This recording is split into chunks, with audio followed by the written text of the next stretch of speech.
జగన్మోహన్ రెడ్డి కూడా మాజీ ముఖ్యమంత్రి వైసీపీ అధినేత జగన్మోహన్ రెడ్డి కూడా అక్రమాస్తుల కేసులో 16 నెలల పాటు జైలు శిక్ష అనుభవించారు. ఆ తర్వాత సెప్టెంబర్ 24th 2013 అంటే సరిగ్గా 12 ఏళ్ల 6 నెలల క్రితం ఆయన బెయిల్పై బయటకు వచ్చారు.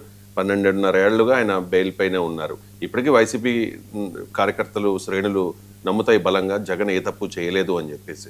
సో జగన్ విషయంలో కూడా ఇదే తరహా తీర్పు రాబోతోందా అంటే ఎస్ అండి. ఇప్పుడు జగన్ మోహన్ రెడ్డి గారి మీద కూడా కేసులు పెట్టింది అంటే ఇప్పుడు కేజ్రీవాల్ కవిత మీద కేసులు పెట్టిన CBI central bureau of investigation enforcement డైరెక్టరేట్లే. ఇప్పుడు ఎన్ఫోర్స్మెంట్ డైరెక్టరేటు సిబిఐ కేసులు ఎంత భయంకరంగా ఎంత బలంగా ఉంటాయో ఎంత గొప్పగా ఉంటాయో ఈ రౌజ్ అవెన్యూ కోర్టు బయట పెట్టింది. సిబిఐ డిపార్ట్మెంటల్ ఎంక్వైరీ కూడా ఆదేశించింది. మరి జగన్ గారి మీద కూడా ఆల్మోస్ట్ 3 డజన్ల పైగా కేసులన్నీ ఉన్నాయి. ఆయన సంవత్సరాల కొద్ది ఆయన జైల్లో ఉన్నాడు.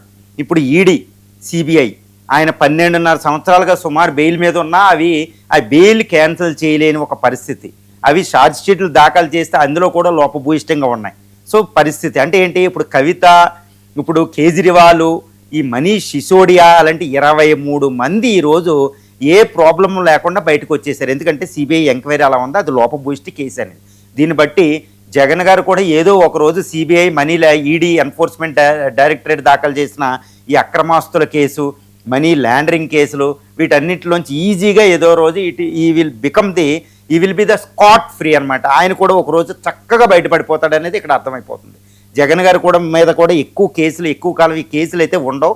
ఎందుకంటే కేసులు బలమా లేదా తర్వాత పెడితే కేసులు పెట్టిన ఏజెన్సీ మాత్రం సిబిఐ ఈడీ కాబట్టి అవి కాదు అనుకుంటే ఏదో విధంగా వీళ్ళు బయటపడిపోతారు ఇదేనమాట. అందువల్ల ఇంకోటి కూడా ఉంది జగన్మోహన్ రెడ్డి గారి మీద.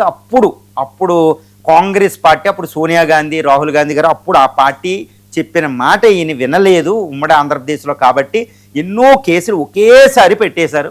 ఈవెన్ వాళ్ళ ఫాదర్ వైఎస్ రాజశేఖర రెడ్డి గారి టైంలో జరిగిన విషయాలను కూడా మిగిలిన వాళ్ళ మీద కాకుండా ఈయన మీదే పెట్టేశారు. కాబట్టి ఈయన మాట వినలేదు.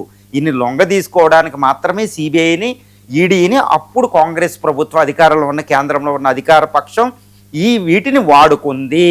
కాబట్టి ఇవన్నీ అక్రమమైన కేసులని వైఎస్ఆర్సీపీ కార్యకర్తలు నమ్ముతూ ఉంటారు.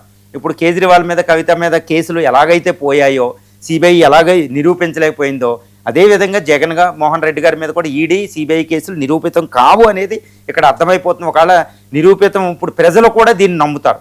అంటే జగన్మోహన్ రెడ్డి గారి మీద సిబిఐ, ఈడీ కేసులు పెట్టిన కేసులు అక్రమమైన కేసులని జనం బాగా నమ్మడానికి కూడా ఒక ఆస్కారం వచ్చేసింది అనమాట.